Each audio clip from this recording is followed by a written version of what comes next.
I started by going door to door, asking local sex offenders themselves if they're complying with state law. I have checked with the sheriff and with the United States Probation Office, and they both have cleared this house.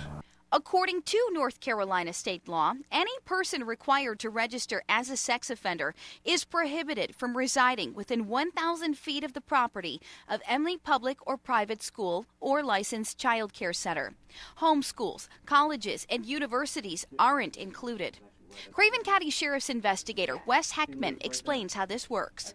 It goes as the crow flies, not as the car drives. I sorted through hundreds of sex offender registries in several area counties, including Lenoir, Craven, and Carteret. One stood out in particular. This is Sergio Dondre Scott. He's been charged with indecent liberties with a minor twice. He lives in Craven County. I went to his house and measured for myself. I found he is living approximately 900 feet from J.T. Barber Elementary School in New Bern, 100 feet closer than the law permits. Even more shocking, deputies can't do anything about it. So I measure from the center of his house to the property line of the school, and he's right at, well, 900 feet.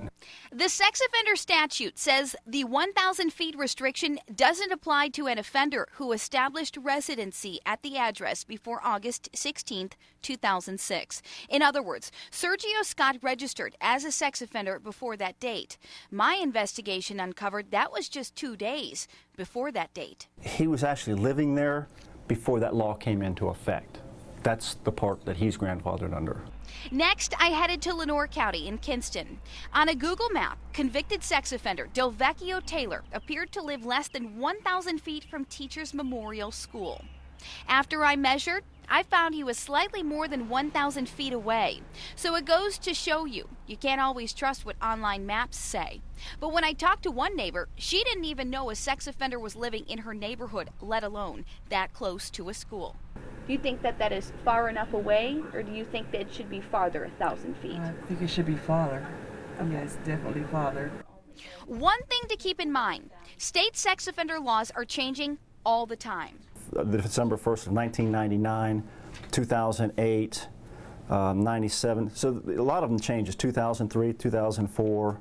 Now, I confirmed local sheriff's offices enforce the constantly changing sex offender laws based on federal recommendations.